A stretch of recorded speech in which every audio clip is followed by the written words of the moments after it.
Hi, Tom from DrumWise here, and it's another DrumWise Meets, and today I'm here with Oli Wiseman, who plays for Anne-Marie. Hi, Oli. Hello, mate. How you doing?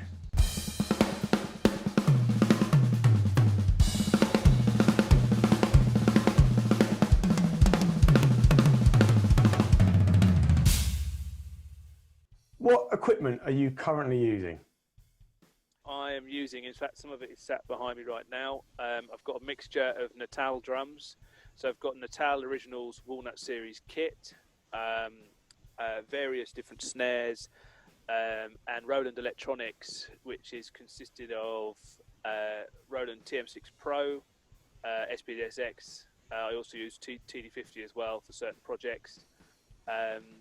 So yeah, it's a mixture of that. I've got Zildjian cymbals, so a big mixture across their range. I'm a big fan of the special dries as well. I've got quite a few of those in my setup at the moment.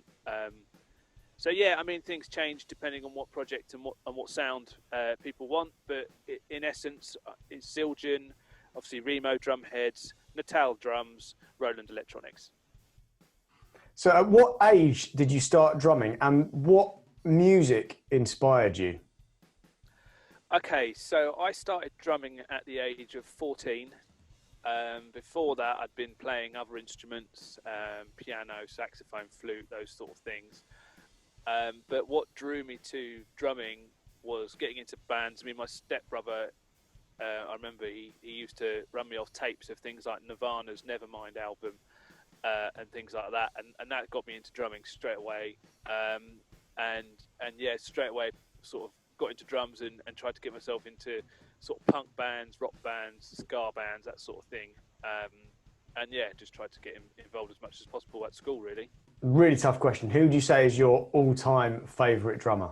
It's a tough one, right? So, I mean, my background in terms of music that I love listening to, I grew up listening to a lot of rock music, a lot of heavy stuff. When I first got into drumming, I started playing in some quite heavy bands. So, you know, for instance, for me, it's an overall sound of a drummer. I mean, I love Abe Cunningham, Deftones. His kit sounds just amazing, and the way he places things within that sort of heavy rock is right up my street. So you've got that, and then you're combining that into sort of electronic sounds. I'm a massive Prodigy fan. I'm a massive fan of drum and bass and that sort of stuff. Obviously, you know, I'm a massive fan of the way Andy Gangadine does electronics live with acts like Chase and Status. That's always been something that's 100% my bag in terms of it's the energy of rock music, but it's the electronic sounds and that challenge of pulling that together live. So that's in essence. So if I was to pick sort of two names, those would both spring to mind. But there's many more. You know, I could go on for days, but it's a very tough one. It's funny because both you and Tom Meadows, who obviously a big part of your gigs is electronics, you've both mentioned Andy Gangadine. So, like, you know, as an inspiration. So, yeah, it's great. I mean, yeah, he's a massive influence on how my approach to doing the electronics. I've learned a lot from him, and then he's kind of encouraged me to go off and do your own thing with it, sort of thing. So when you first get a gig with a new artist, how are you expected to learn the music? So do they give you the sheet music and say, right, learn it from this?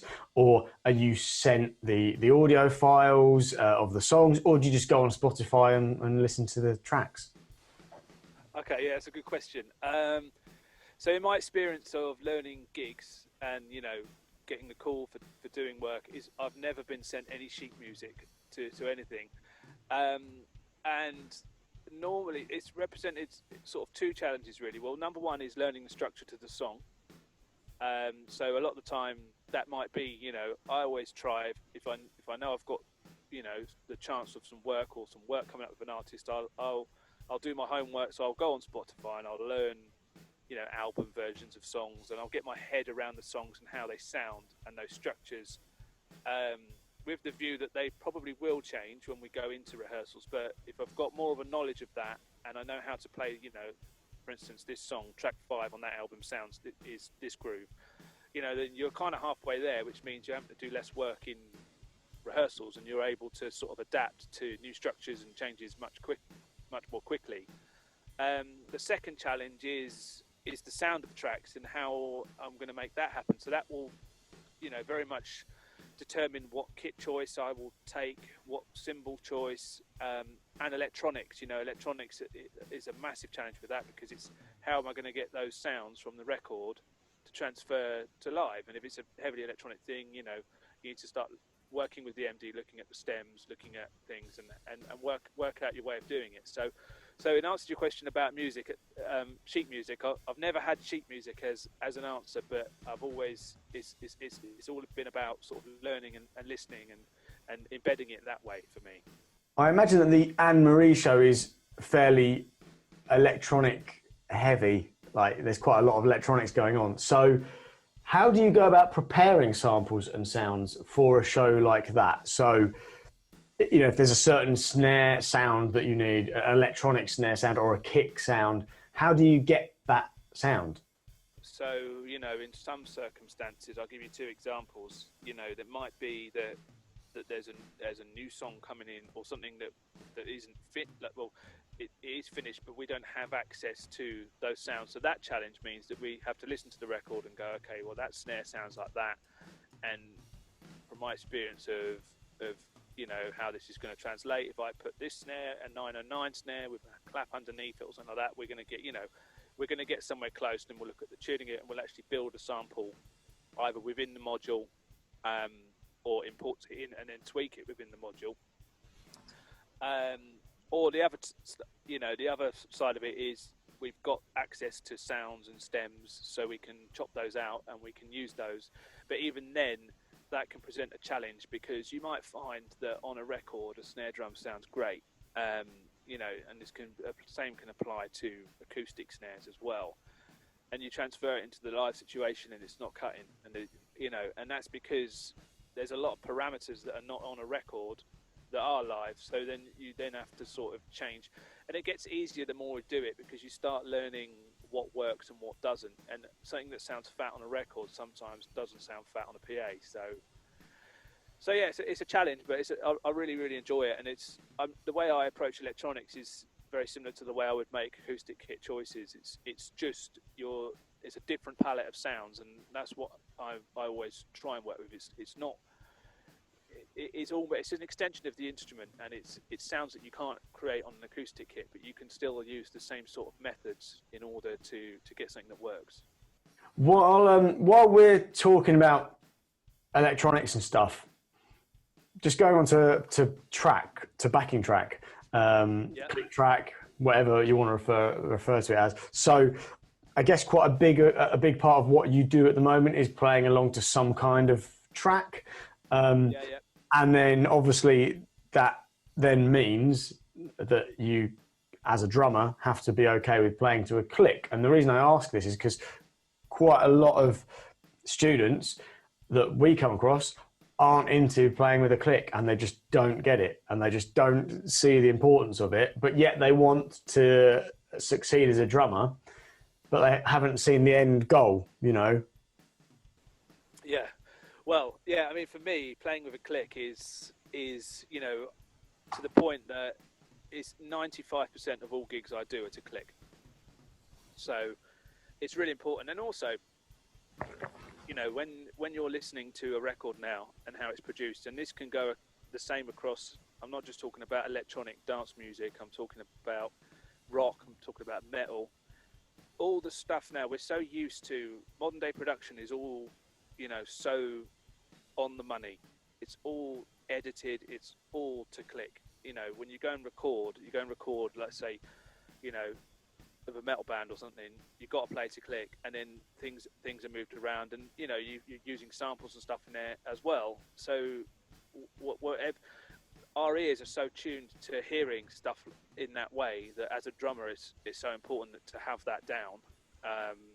Don't get me wrong, it's really important to have your internal tempo as well, because there'll be times when something might go wrong and you're required to do it yourself, so that is really, really important. But for me, playing to a click and keeping things accurately, particularly when it comes to hybrid stuff, is really important, because sometimes you might have a snare with a a tempo matched reverb tail on it or a delay or something like that. And if you're not playing on the money, then it very quickly it will translate, because you can't just slip a little ghost note here, because it will just trigger, and then it's there at flat out volume, and you'll watch it back and go, oh dear, practice. To sum that up then, playing to a click these days, practicing to a click, being able to play to a click, however you want to think of it. It's not something to get hung up on, but it's definitely something to actually practice. Yeah, 100%. Yeah, it's something that definitely needs to practice. I mean, when I practice at home, I tend to work out a pattern, a fill, a groove, whatever it is. I'll work it out really slowly, and then I'll put a click on and I'll play it to a slow click. And actually, the challenge a lot of the time is if you can get it to sound really consistent to a slow click, then when you speed it up, all of a sudden it becomes much easier. And that is another thing I would say with regards to playing click, is playing at slow tempos is if you can get the click down at slow tempos, then when the tempo gets cranked up, you'll be playing way more accurately than you were before. So. I believe you went to ACM before you were playing with big artists. So how do you feel that ACM helped you as a drummer, and how it shaped who you are today?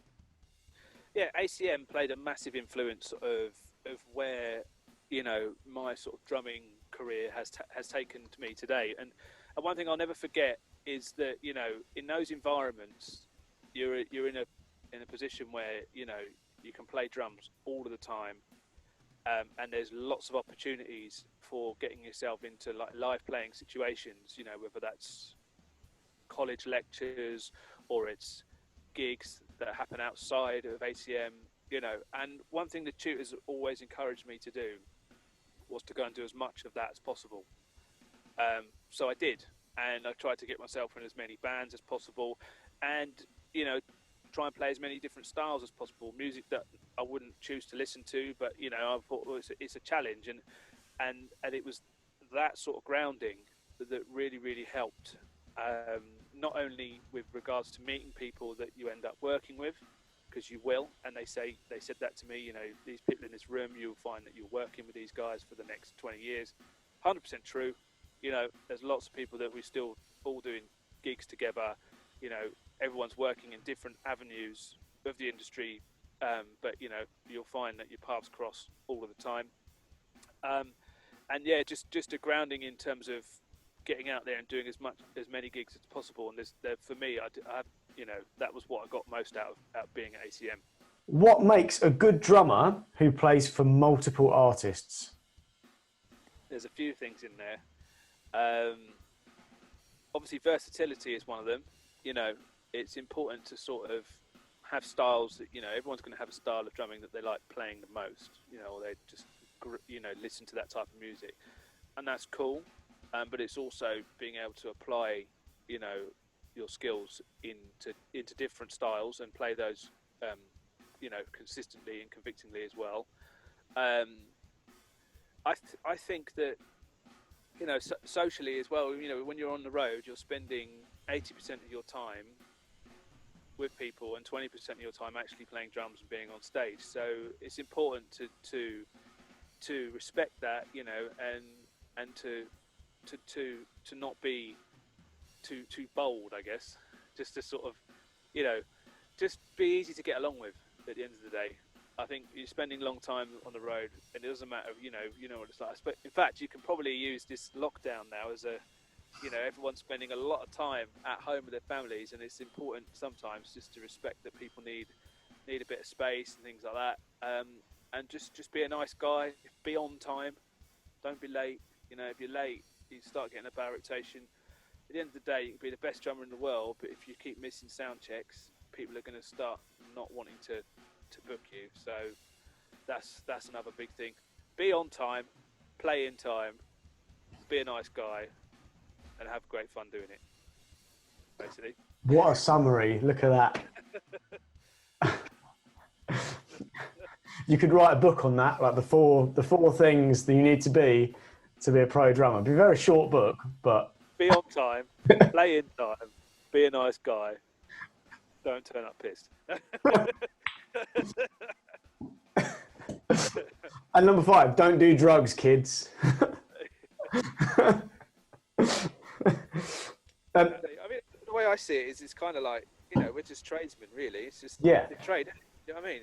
You book a drummer to come and play in your band or whatever, or you book the plumber to come and sort your loo out when it goes. Yeah, absolutely. And you don't want that plumber to be a massive, and it's the same with the drummer. And yeah, absolutely. Yeah, like I think some people get a bit over the head. They'll get a big gig or whatever, or a big gig, and then they're saying, they all of a sudden feel like they're a bit of a rock star. And it's like, remember where you are. You are a session musician booked to support that artist and to play and to do your job, and then effectively stay out of the way when you're not required. So, like, they haven't.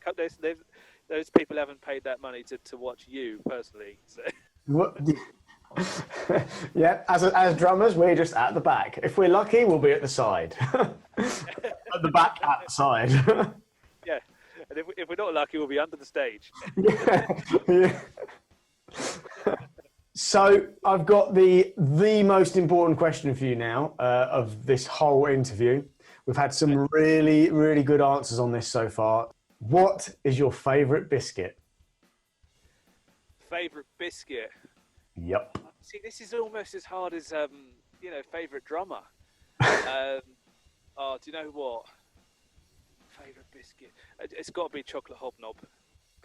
Oh, chocolate hobnob is really coming out on top from all these questions. The amount of people I've asked, it must be the drummer's choice of biscuit. Is it? Yeah, it's the chocolate hobnob, the drummer's biscuit. There is a slight health and safety concern with chocolate hobnobs, which is if you try and eat them too quickly, you might get a bit of the oats tickling the back of your throat, and then you start coughing and stuff. So you just got to take it slowly. Remember, there is normally a whole packet of them, so you can just enjoy them slowly. Or dunk them in your tea, and then the oats are all, That's true. moist, and they just go down a treat, and then you can just wolf them down. Yeah, that's true. That is game changer. Hobnobbing. That sounds a bit rude. Oh, I love it. When you first get a gig with an artist, how does it work in the way of like you're contracted to do just one gig to see how it goes or whatever? And then do you agree a set fee for a whole tour, or is it per show? How does that kind of work in your experience? In my experience, basically everything that you've said is true in regards to it can change every time, and it really depends. Excuse me, sorry, I must have eaten a chocolate hobnob. Excuse me, there we go. No, but it can drastically change depending on what the gig is and what the level of work is required from you. Whether you're depping, whether it's a support tour, whether it's this, whether it's a half an hour set, if it's a 2-hour set. So I find that there's no right or wrong answer to that. It's just it can massively vary from my experience. So yeah, I mean, when it comes to sort of doing corporate gigs and things like that, you normally get a call and it's kind of like, this is the fee, this is where it is. Do you want to do it or not, sort of thing. But when it's come to touring, sometimes it's a little bit different to that. Another question from a student: do you get to choose your own drum tech? That's another thing that varies, Sometimes yes, sometimes maybe not. It really depends, and it depends on lots of factors, really. But through that experience, I've been fortunate enough to meet quite a few really, really great drum techs now, and yeah, it is really good having a drum tech that you sort of work with together, because it's a teamwork thing at the end of the day. There'll be challenges that are presented to you on the road.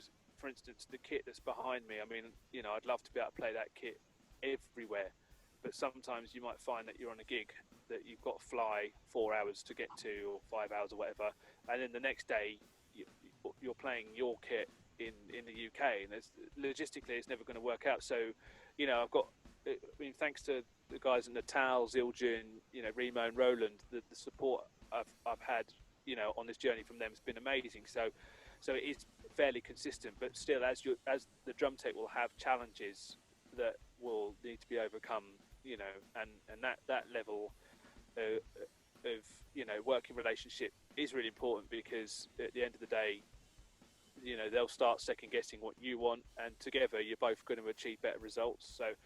So yeah, it's nice to have a consistent drum tech. Sometimes it's possible, sometimes it isn't. So sorry, it's a bit of a roundabout way of answering that, but yeah, that's kind of my experience of it. Yeah, but it doesn't matter if it's a roundabout way, because it's the way it is, and it's good. It's a good answer. And I imagine there are some gigs where you don't have a tech at all. You know, if the budget doesn't stretch that far, and yeah, 100%.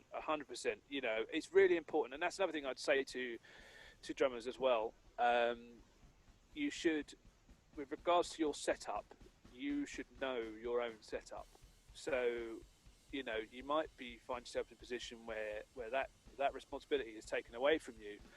But personally, there's still stuff that might happen on stage that the tech can't get to you. Or, you know, particularly when it comes to electronics, you know, there's lots of different ways of achieving similar results. But the key with it is to learn your method and to learn that, because then if you encounter a problem, you'll understand what that problem might be, and therefore that is far less of a risk for you and the gig and the project and the tech, you know, than if you weren't to know it, sort of thing. And, you know, if something goes wrong and you just sort of hold your hands up, it's kind of like, at the time something will go wrong at some point, and it's about how you deal with that, you know. if you could give one bit of advice to aspiring drummers, what would that be? One bit of advice would be stay committed, stay motivated, but also, you know, just try and have as much fun as you can, while staying focused, because you will find that there'll be times where you'll be starting out and you'll think, no, is this really worth it? You know, this is a drag. I'm not getting calls for gigs. There's stuff isn't happening. But you've just got to work through it, you know, and you've just got to do what you can and just keep going. And that is the thing. It is, you know, it'll pay off in the end. Hard work pays off at the end of the day. You know, you'll find you might have a clear picture, you know, when you're at college, oh, I want to be doing this in 5 years' time, and you might find that might not happen, or you might find that you're onto things that you never ever thought you would achieve. But it's important, you know, to do what you can, put yourself in as many live situations as possible, whether that's corporate work, whether that's, you know, artist work, you know, it can be anything. Do it all and try and stay positive through the whole thing. So, Oli, thank you so much for spending your time with us here today. Thanks for doing this interview for DrumWise. Stay safe and good luck. Thanks very much. Thanks for having me. Stay safe.